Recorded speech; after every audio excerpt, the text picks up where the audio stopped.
Hello बच्चों, स्वागत है आपका आपके अपने YouTube चैनल केमिस्ट्री विद तेजी सर पर। बच्चों, 12th क्लास के लेसन पृष्ठीय रसायन का आज तीसरा एपिसोड है, जिसमें हम पढ़ेंगे अधिशोषण के प्रकार। अधिशोषण बच्चों दो प्रकार का होता है, एक होता है भौतिक अधिशोषण और एक होता है रासायनिक अधिशोषण। ये जो भौतिक और रासायनिक अधिशोषण है वो नाम किस आधार पर दिए गए हैं? अधिशोष्य और अधिशोषक के मध्य बनने वाले बंध के आधार पर दिए गए हैं। जैसे मैं आपको बात बताऊं, इधर देखें कि ये मेरे पास एक अधिशोषक था। ये क्या था? अधिशोषक। जिस पर अधिशोषण होता है उसको हम अधिशोषक कहते हैं। अब इस पर कोई अधिशोष्य आकर के जमा हो, ये लो जी, इस पर जमा हो गया। ठीक है, अब ये क्या है? रेड पेन से मैंने क्या बनाया है? अधिशोष्य। ठीक है, अब अगर अधिशोष्य और अधिशोषक के बीच में जो बंध बन रहा है वो बंध कैसा हो? भौतिक बंध हो तो उसे हम भौतिक अधिशोषण कहते हैं, और अधिशोष्य और अधिशोषक के बीच में रासायनिक बंध हो तो उसे हम रासायनिक अधिशोषण कहते हैं। ठीक है, तो बात समझ में आ गई कि इनमें भौतिक अधिशोषण में कौन सा बंध बनेगा? भौतिक बंध। और रासायनिक अधिशोषण में कौन सा बंध बनेगा? रासायनिक बंध। अब हमें समझ में आना चाहिए कि ये भौतिक बंध और रासायनिक बंध क्या होते हैं। चलो बताता हूं, पहले अपने ये लाइन लिख लेते हैं। नंबर एक बात कि जो अधिशोष्य और अधिशोषक के बीच में भौतिक बंध बनते हैं, और भौतिक बंध होता है वान डेर वाल्स बंध। कौन सा बंध होता है? वान डेर वाल्स बंध। रासायनिक बंध कौन सा होता है? जैसे आयनिक बंध, सहसंयोजक बंध, ये रासायनिक बंध होते हैं। ठीक है, तो मैं पहली लाइन लिख रहा हूं कि आप अलग अलग पॉइंट वाइज लिखेंगे। इसके अंदर पहला पॉइंट लगाएंगे कि इसके अंदर बंध और इसके अंदर भी बंध। ठीक है, तो आप कहेंगे पहली लाइन इसके अंदर क्या लिखेंगे कि अधिशोष्य व अधिशोषक के मध्य, आप पहली लाइन लिखेंगे कि भौतिक अधिशोषण में अधिशोष्य व अधिशोषक के मध्य, शोषक के मध्य वान डेर वाल्स बंध का निर्माण होता है। वान डेर वाल्स बंध का निर्माण होता है। ठीक है, तो ये बात होगी आपके पास बंध की भौतिक अधिशोषण में। तो आप रासायनिक अधिशोषण की लाइन लिख सकते हो अपने आप। क्या लिखोगे कि रासायनिक अधिशोषण में अधिशोष्य व अधिशोषक के मध्य रासायनिक बंध, मतलब कौन से? आयनिक या सहसंयोजक बंध का निर्माण होता है। आयनिक या सहसंयोजक बंध का निर्माण होता है। किसके बीच में? अधिशोष्य और अधिशोषक के बीच में। और मुख्यतः कौन सा बंध का निर्माण होता है? ज्यादातर कौन से बंध का निर्माण होता है? तो हम कहेंगे सहसंयोजक बंध का निर्माण होता है। चलिए, आपको एक बात समझ में आ गई। आपको याद कुछ नहीं करना, एक बात ध्यान दें, आपको याद नहीं करना। बस आपको जो मैं कह रहा हूं इसको याद कहां करना कि भाई इसके अंदर भौतिक अधिशोषण में भौतिक बंध, रासायनिक अधिशोषण में रासायनिक बंध। बस इतना पता होना चाहिए कि भौतिक बंध कौन सा होता है? वान डेर वाल्स बंध। और रासायनिक बंध कौन सा होता है? आयनिक या सहसंयोजक बंध। चलिए, दूसरी बात अब आप समझें कि विशिष्टता, या अपने कहेंगे दूसरा पॉइंट आ गया विशिष्टता। इसकी भी अपने क्या पढ़ेंगे? विशिष्टता। अब विशिष्टता क्या होती है बच्चों? कि इसके अंदर आपको पता है कि अधिशोष्य और अधिशोषक के बीच में तो भौतिक अधिशोषण में वान डेर वाल्स बंध बनने होते हैं। और वान डेर वाल्स बंध क्या होते हैं बच्चों?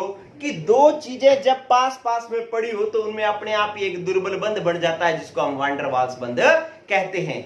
और उन दो चीजों की कोई विशेष जरूरत नहीं है। कोई भी दो चीजें अपने पास पास में रख दो, मैंने दो ये हाथ रख दिए तो इनमें भी एक दुर्बल आकर्षण बल बन जाएगा, जिसको मैं वान डेर वाल्स बंध कहूंगा। ठीक है, आप दो ईंटें पास पास में रख दो, उनके बीच में भी एक दुर्बल बंध बन जाएगा, उसको भी अपने वान डेर वाल्स बंध कहेंगे। तो इसका मतलब वान डेर वाल्स बंध बनने के लिए अधिशोष्य और अधिशोषक की कोई विशिष्ट प्रकृति की आवश्यकता नहीं है, किसी भी विशिष्टता की आवश्यकता नहीं है, सभी में ही बन सकता है। ठीक है, तो आपके पास यहां पर अपने क्या कहेंगे? इसके अंदर अधिशोष्य व अधिशोषक की विशिष्टता की आवश्यकता नहीं होती, या विशिष्ट प्रकृति की आवश्यकता नहीं होती। ठीक है, विशिष्ट प्रकृति की आवश्यकता नहीं होती। लेकिन बच्चों क्या है कि रासायनिक अधिशोषण में तो रासायनिक बंध बनना है। मान लो आयनिक बंध बनना है तो आयनिक में प्लस के पास माइनस आएगा तभी बंध बनेगा। तो प्लस अगर अधिशोषक है तो अधिशोष्य माइनस होना चाहिए, मतलब उनकी प्रकृति जो है विशिष्ट होनी चाहिए। अब सहसंयोजक बंध बनना है तो अधिशोषक के पास मुक्त संयोजकताएं होनी चाहिए, जिस पर कोई दूसरा जो है अधिशोष्य आकर के जुड़ सके। तो वहां पर भी प्रकृति विशिष्ट होगी कि मुक्त संयोजकता वाले ही बंध बना सकते हैं। तो आपको ये बात समझ में आ गई, क्योंकि आप ये समझ लें कि रासायनिक अधिशोषण में रासायनिक अभिक्रिया होती है और रासायनिक अभिक्रिया सभी के बीच में तो हो नहीं जाती। मैंने दो हाथ ऐसे रखे, दो इनमें आपस में रासायनिक अभिक्रिया थोड़ी हो गई है, ठीक है। तो रासायनिक बंध बनने के लिए रासायनिक अभिक्रिया होनी जरूरी है और रासायनिक अभिक्रिया विशिष्ट प्रकृति वाले दो प्लस और माइनस के बीच में होगी, तो इसलिए विशिष्ट प्रकृति होनी जरूरी है। तो इसके अंदर अपने क्या कहेंगे कि विशिष्ट प्रकृति होनी आवश्यक है। हर किसी में रासायनिक बंध नहीं बनते, रासायनिक अधिशोषण सब में नहीं होता, उन्हीं में होगा जिनकी एक विशिष्ट प्रकृति होगी, ठीक है। तो इस तरीके से आपके पास ये हो गए 2 पॉइंट। तीसरा पॉइंट समझे बच्चों, चलिए अब क्या है कि तीसरा बिंदु ये है कि इसका मतलब है कि इनके बीच में कोई रासायनिक अभिक्रिया, मैंने अभी कहा है कि भौतिक अधिशोषण में कोई रासायनिक बंध नहीं बनता, रासायनिक अभिक्रिया नहीं होती, और रासायनिक अभिक्रिया नहीं होती तो इसके अंदर सक्रियण ऊर्जा की आवश्यकता, बोलो भाई, सक्रियण ऊर्जा की आवश्यकता होगी क्या इनके पास? इनको सक्रियण ऊर्जा की आवश्यकता नहीं होती, आवश्यकता नहीं होती। सक्रियण ऊर्जा की आवश्यकता कब होती है? जब रासायनिक अभिक्रिया हो, ठीक है। क्रिया कारकों को उत्पाद में बदलने के लिए जिस न्यूनतम अतिरिक्त ऊर्जा की आवश्यकता होती है उसको अपने सक्रियण ऊर्जा कहते हैं। लेकिन भौतिक अधिशोषण में तो रासायनिक अभिक्रिया ही नहीं हो रही, तो रासायनिक सक्रियण ऊर्जा की आवश्यकता भी नहीं होती। लेकिन आपको पता लग गया कि रासायनिक अधिशोषण में तो रासायनिक बंध बनना है, रासायनिक बंध बनने के लिए रासायनिक अभिक्रिया होनी है, तो इसके लिए तो आपको सक्रियण ऊर्जा की आवश्यकता है। तो इसके लिए आप क्या लिखोगे? सक्रियण ऊर्जा। तो आप लिखोगे इसके अंदर सक्रियण ऊर्जा की आवश्यकता होती है, आवश्यकता होती है, ठीक है। अब सक्रियण ऊर्जा की आवश्यकता क्यों होती है? क्योंकि इसमें रासायनिक अभिक्रिया होनी है, इसलिए रासायनिक सक्रियण ऊर्जा की आवश्यकता होती है, और इसमें रासायनिक अभिक्रिया नहीं होनी, इसलिए इसमें सक्रियण ऊर्जा की आवश्यकता नहीं होती। चलिए फिर आप देखो कि चौथा पॉइंट ये है कि जब इसके अंदर कोई रासायनिक, मतलब इसके अंदर भौतिक बंध बन रहा है, वान डेर वाल्स बंध बन रहा है, तो वान डेर वाल्स बंध बच्चों कैसा होता है? कमजोर। क्या होता है? कमजोर। पहले एक चीज समझे कि जब कोई पदार्थ, मतलब एक पदार्थ दूसरे पदार्थ के साथ बंध का निर्माण करता है तो ऊर्जा निकलती है, ठीक है। और अधिशोषण में जो ऊर्जा निकलती है अपने उसको क्या कहते हैं? अधिशोषण एंथैल्पी। क्या कहते हैं? अधिशोषण एंथैल्पी। तो यहां पर क्या होता है, मैंने आपको क्या कहा है, पहले ये बात समझ लें कि जब कोई दो पदार्थों के बीच में बंध बनते हैं, मैंने कहा कि ये दो के बीच में बंध बन रहे हैं, बंध बनेंगे तो ऊर्जा निकलेगी, और जो ऊर्जा निकलेगी अधिशोषण में जो ऊर्जा निकलेगी उसको अपने क्या कहेंगे? अधिशोषण एंथैल्पी। अब आप बात समझे कि अगर ये बंध कमजोर बन रहे हैं तो ऊर्जा भी थोड़ी सी निकलेगी, ठीक है, और अगर ये बंध मजबूत बन रहे हैं तो ऊर्जा ज्यादा निकलेगी। ये बात समझ में आ रही है? यहां पर भौतिक अधिशोषण में वान डेर वाल्स बंध बन रहा है, वान डेर वाल्स बंध कैसा होता है? कमजोर होता है, तो इसलिए यहां पर अधिशोषण एंथैल्पी कम निकलती है। अधिशोषण एंथैल्पी जो है इसमें क्या होती है? इसमें कम निकलती है। क्यों कम निकलती है? क्योंकि इसमें बंध कमजोर होता है, वान डेर वाल्स बंध कमजोर होता है। और कितनी अधिशोषण में एंथैल्पी निकलती है? 20 से 40 किलो जूल प्रति मोल ऊर्जा उत्सर्जित होती है, जिसको अपने अधिशोषण एंथैल्पी कहते हैं। कहता है 1 मोल अधिशोष्य का जब किसी अधिशोषक पर जमा होता है तो जो ऊर्जा परिवर्तन होता है उसको अपने अधिशोषण एंथैल्पी कहते हैं। और यहां पर जब जमा होता है तो बंध कमजोर बन रहा है, इसलिए ऊर्जा कम निकलती है। कितनी? 20 से 40 किलो जूल प्रति मोल। लेकिन यहां पर तो बंध मजबूत बन रहा है, तो इसके अंदर ऊर्जा जो है वो क्या होगी? अधिक निकलेगी। तो हम इसके अंदर क्या कहेंगे? अधिशोषण एंथैल्पी जो है वो क्या निकलेगी? अधिक ठीक है, इसके अंदर अधिशोषण एंथैल्पी जो है वो क्या निकलेगी, अधिक निकलती है। चाहे तो लिख लो क्यों अधिक निकलती है, क्योंकि इसके अंदर बंध जो है वो कैसा बनता है, मजबूत बंध बनता है। ठीक है, और कितनी निकलती है, तो इसके अंदर अधिशोषण एंथैल्पी निकलती है 80 से 240 किलो जूल प्रति मोल ऊर्जा निकलती है। ठीक है, और इसमें कम क्यों निकलती है, क्योंकि इसके अंदर बंध जो है वो कैसे होते हैं बच्चों, कमजोर होते हैं। ठीक है, तो ये बात भी होगी। चलिए अब मैं आपको बात बताता हूं पांचवा पॉइंट। पांचवा पॉइंट है ताप का प्रभाव। ताप का प्रभाव यहां पर भी अपने पढ़ना है, ताप का प्रभाव। देखो अब ताप के प्रभाव में क्या है, जब यहां पर अधिशोष्य अधिशोषक पर जमा होता है तो इसके अंदर तो किसी सक्रिय ऊर्जा की आवश्यकता नहीं होती। किसमें, भौतिक अधिशोषण में। तो क्या होता है कि इसको अगर गर्म करोगे तो आपने कल मैंने आपको ऊष्मा गति की व्याख्या भी बताई थी कि डेल्टा जी इक्वल होता है minus delta H plus T delta S होता है। ताप बढ़ाओगे तो प्लस वाला मान बढ़ जाएगा, तो डेल्टा जी का मान प्लस में आने लग जाएगा और अधिशोषण घटने लग जाएगा। चाहे तो आप ऐसे समझ लो, चाहे आप ऐसे समझ लो कि इसको आप गर्म करोगे तो इन जो अधिशोष्य के कण हैं इनकी गतिज ऊर्जा बढ़ जाएगी, और जो यहाँ पर जमा थे इनको ऊर्जा मिल जाएगी, तो ये गति करके यहां से हट जाएंगे, यहां से चले जाएंगे, यहां से हट के चले जाएंगे। ठीक है, तो इसका मतलब है कि जो भौतिक अधिशोषण होता है इसके अंदर ताप बढ़ाने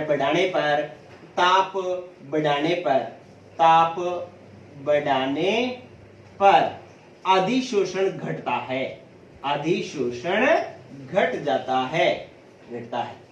ठीक है, लेकिन इसके अंदर अगर अपने ताप का प्रभाव देखें तो क्या होगा कि अधिशोष्य और अधिशोषक को अधिशोषित होने के लिए रासायनिक अभिक्रिया होनी जरूरी है, और रासायनिक अभिक्रिया होने के लिए क्या चाहिए, सक्रिय ऊर्जा चाहिए। और सक्रिय ऊर्जा किससे मिलती है, ताप से मिलती है। ठीक है, तो इसका मतलब है कि इसके अंदर क्या करोगे, रासायनिक अधिशोषण में ताप बढ़ाने पर क्या हो जाता है, सक्रिय ऊर्जा उपलब्ध हो जाती है, सक्रिय ऊर्जा उपलब्ध हो जाती है। ठीक है, ताप बढ़ाने से सक्रिय ऊर्जा उपलब्ध हो जाती है, और सक्रिय ऊर्जा उपलब्ध हो जाने से ये जो है रासायनिक अधिशोषण बढ़ता है। रासायनिक अधिशोषण बढ़ जाता है, रासायनिक अधिशोषण बढ़ जाता है। ठीक है बच्चों, तो ये आपके पास हो गया इसके अंदर ताप का प्रभाव। यहां पर ताप के प्रभाव से अधिशोषण घटता है, जबकि यहां पर ताप के प्रभाव से अधिशोषण बढ़ता है, क्योंकि यहां पर ताप बढ़ाओगे तो जो अधिशोष्य के कण है उनको गतिज ऊर्जा मिल जाएगी और वह वहां से गति करके हट जाएंगे अधिशोषक से। लेकिन यहां पर ताप बढ़ाओगे तो अधिशोष्य और अधिशोषक को क्या मिल जाएगी, सक्रिय ऊर्जा, जिससे ये दोनों अभिक्रिया कर लेंगे और यहीं पे जमा हो जाएंगे। मतलब रासायनिक अधिशोषण जो है ताप बढ़ाने से बढ़ता है। ठीक है बच्चों, तो ये मैंने 5 जो है पॉइंट बता दिए। आप अगर इस बात को ढंग से समझ रहे हैं तो ये 2 in 1 चल रहा है। क्या कि एक तो भौतिक अधिशोषण भी चल रहा है, रासायनिक अधिशोषण भी चल रहा है, और दूसरा जो है इन दोनों में अंतर भी चल रहा है। अगर क्वेश्चन ये आ जाए कि भौतिक अधिशोषण और रासायनिक अधिशोषण में अंतर लिखो, तो आपके पास अंतर भी आ रहे हैं। ठीक है, चलिए अब ये होगी बात, और याद करने की जरूरत है नहीं। यहां पर मैं इन 5 पॉइंट को एक बार समझाऊं। देखो क्या है कि भौतिक अधिशोषण में भौतिक बंध बढ़ते हैं, और भौतिक बंध बढ़ने के लिए कोई विशेषता की आवश्यकता है नहीं, और भौतिक बंध बढ़ने तो रासायनिक सक्रिय ऊर्जा की भी आवश्यकता नहीं है। और जब इनके अंदर जो बंध कमजोर बन रहे हैं तो ऊर्जा कम निकलेगी। कम कितनी निकलेगी, 20 से 40 किलो जूल प्रति मोल। अच्छा, फिर देखो कि जब सक्रिय ऊर्जा नहीं चाहिए तो ताप बढ़ाओगे तो क्या हो जाएगा कि अधिशोषण घटेगा, क्योंकि अणुओं की गतिज ऊर्जा बढ़ जाएगी और वो हट जाएंगे। लेकिन इसके अंदर क्या है, रासायनिक अधिशोषण में रासायनिक बंध बढ़ना है। रासायनिक बंध बढ़ने के लिए रासायनिक अभिक्रिया होनी जरूरी है, और रासायनिक अभिक्रिया तब होगी जब प्रकृति कैसी होगी, विशिष्ट प्रकृति होगी। ठीक है, और रासायनिक अभिक्रिया के लिए सक्रिय ऊर्जा की भी आवश्यकता होती है। सक्रिय ऊर्जा किससे मिल जाती है, ताप से मिल जाती है।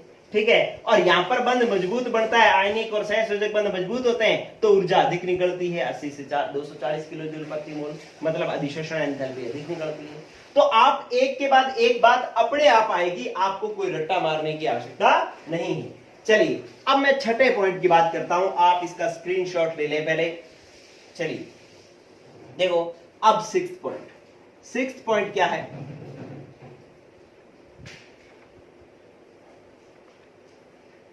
ये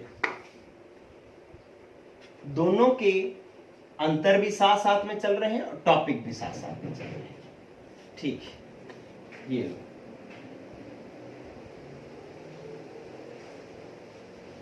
देखो बच्चों छठा पॉइंट क्या है, दाब का प्रभाव। ताप का प्रभाव देख लिया, अब है दाब का प्रभाव, ठीक है। यहां पर भी और यहां पर भी दाब का प्रभाव, ठीक है। आप देखें क्या होता है कि भौतिक बंध बनने के लिए जब वान डेर वाल्स बंध बनते हैं ना, तो क्या होता है कि किसी वस्तु को अगर मान लो कोई गैस है और किसी ठोस पर आप जितना दाब लगाओगे वो उस पर ज्यादा जमा होगी, ठीक है। तो भौतिक अधिशोषण में तो दाब बढ़ाने पर अधिशोषण बढ़ता है, ठीक है। तो आप यहां पर तो क्या कहोगे कि दाब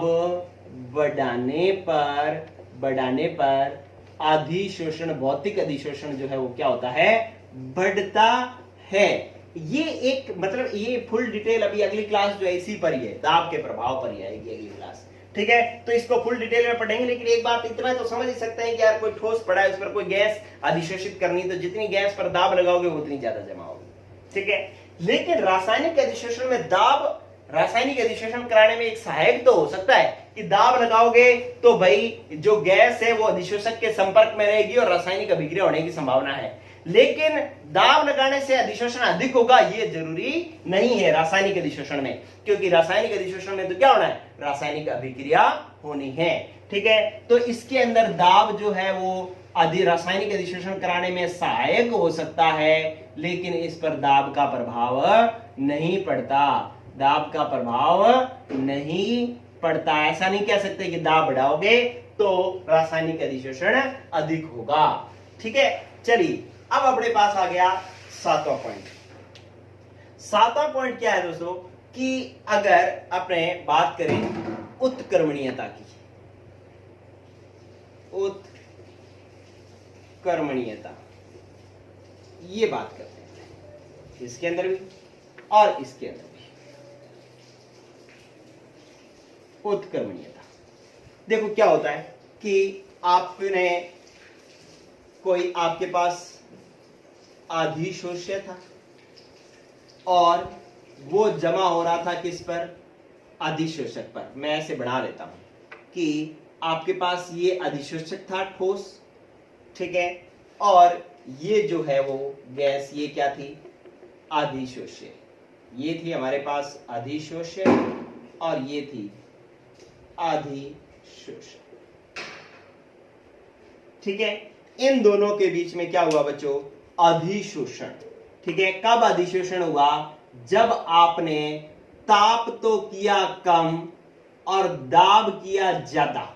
ये मैंने एरो बनाया, ताप का एरो नीचे लगाया, मतलब ताप किया है कम, दाब किया है ज्यादा, ठीक है। तो क्या हो जाएगा कि इस ठोस अधिशोषक पर ये जो गैस अधिशोष्य है वो इस पर जमा हो जाएगी, ये लो इस पर जमा हो गई। लेकिन अगर मैं इसका क्या कर दूं, इसको उल्ट ले आऊं, क्या कर दूं कि इसका ताप बढ़ाऊं और दाब घटा दूं, ताप बढ़ा दूं और दाब घटा दूं। ताप बढ़ाऊंगा तो ये गैस के अणु वापस गति करके हट जाएंगे, तो ये वापस इधर आ जाएगा।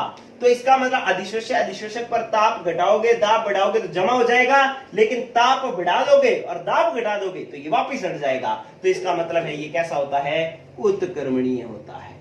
कैसा होता है, उत्क्रमणीय होता है। लेकिन यहां पर रासायनिक अधिशोषण में क्या होता है कि इनके बीच में अधिशोषक और अधिशोषक के बीच में रासायनिक बंध बन जाता है और एक बार बंध बढ़ने के बाद में वापस हटता नहीं है, वापस नहीं हटता, तो ये कैसा होता है, अनुत्क्रमणीय होता है। कैसा होता है, रासायनिक अधिशोषण कैसा होता है, अनुत्क्रमणीय होता है, क्योंकि एक बार कोई जो अधिशोषक इससे रासायनिक अभिक्रिया कर ली तो ये वापस नहीं हटेगा। ठीक है बच्चों, तो ये बात होगी उत्क्रमणीयता की। भौतिक अधिशोषण उत्क्रमणीय होता है और रासायनिक अधिशोषण अनुत्क्रमणीय होता है। चलिए अब अपने बात करते हैं नेक्स्ट है क्षेत्रफल की। क्षेत्रफल, दोनों में क्षेत्रफल की बात अपने करेंगे। क्षेत्रफल, चलिए अब इसके अंदर क्या होता है कि क्षेत्रफल जितना बढ़ाओगे, ठीक है, तो इसके अंदर भी तो जैसे मैं कहूं कि आप इधर समझें कि मेरे को गैस जमा करनी है, एक इस मैं कहूं कि इस पर गैस अधिशोषित करनी है, ठीक है, ये इतना क्षेत्रफल है। अब दोबारा मैंने कहा कि इतने पर जमा कराओ, तो इतने पर ज्यादा जमा होगी कि इतने पर ज्यादा जमा होगी? अरे क्षेत्रफल इसमें ज्यादा है ना, तो यहां पर ज्यादा गैस जमा होगी, तो इसका मतलब क्षेत्रफल बढ़ाओगे तो अधिशोषण बढ़ेगा। तो यहां पर भी क्षेत्रफल बढ़ाओगे तो अधिशोषण क्या होगा? अधिशोषण जो है वो बढ़ेगा। और इसके अंदर भी क्या होगा कि जितना ये रासायनिक अभिक्रिया करता है, अगर क्षेत्रफल ज्यादा कर दिया तो रासायनिक अभिक्रिया भी तो ज्यादा होगी। तो इसका मतलब है यहां पर भी क्षेत्रफल बढ़ाने से अधिशोषण जो है वो क्या होगा? अधिशोषण बढ़ेगा। ठीक है, तो ये आपके पास 8 पॉइंट हो गए। और इसके बाद मैं लिखता हूं इसका उदाहरण। क्या लिखता हूं? उदाहरण। देखिए क्या है उदाहरण कि आपके पास जो चारकोल पर CO2 या CH4 गैस का तो भौतिक अधिशोषण होता है, लेकिन अगर हम यहां पर देखें तो हाइड्रोजन गैस H2 गैस का निकल ठोस धातु पर उच्च ताप पर क्या होता है? उच्च ताप पर रासायनिक अधिशोषण होता है। रासायनिक अधिशोषण होता है। ठीक है बच्चों, तो इस तरीके से अपने ये कह सकते हैं कि जो अपने पास क्या है कि जो CO2 और CH4 मेथेन और कार्बन डाइऑक्साइड गैस है वो चारकोल पर तो भौतिक रूप से अधिशोषित होती है, लेकिन हाइड्रोजन जो है निकल धातु पर उच्च ताप पर रासायनिक अधिशोषित होती है। और हाइड्रोजन जो है धातु हाइड्राइड का निर्माण करती है, क्योंकि वो धातु से अभिक्रिया करके बंध का निर्माण कर लेती है और धातु हाइड्राइड का निर्माण करती है। इसी तरीके से अगर ऑक्सीजन किसी धातु पर जमा हो, रासायनिक रूप से जमा हो, रासायनिक रूप से अधिशोषित हो, तो वो धातु ऑक्साइड का निर्माण करती है। ठीक है, तो ये आपके पास दोनों के हो गए एग्जाम्पल। और एक लास्ट बात मैं यहां हाइड्रोजन की बता देता हूं कि हाइड्रोजन पहले जब किसी धातु पर जमा होती है तो वो भौतिक अधिशोषित होती है, लेकिन जैसे जैसे अगर उसको ताप मिल जाए तो सक्रियण ऊर्जा मिल जाएगी, और सक्रियण ऊर्जा मिल जाने से ये इसे रासायनिक अभिक्रिया कर लेती है और फिर इसका रासायनिक अधिशोषण हो जाता है। ठीक है, तो हाइड्रोजन पहले आपको जब ऐसा एग्जांपल पूछ लिया जाए तो आप कहोगे हाइड्रोजन पहले तो धातु पर भौतिक अधिशोषित होती है, लेकिन सक्रियण ऊर्जा मिल जाए तो फिर ये रासायनिक रूप से अधिशोषित हो जाती है। मतलब ये दोनों काम कर लेती है। ठीक है, तो ये आपका कंप्लीट हुआ टॉपिक बच्चों, भौतिक और रासायनिक अधिशोषण। ठीक है, आज की क्लास इतनी ही, कल अपने नेक्स्ट एपिसोड पढ़ेंगे। ओके बच्चों, गुड लक, पढ़ते रहो।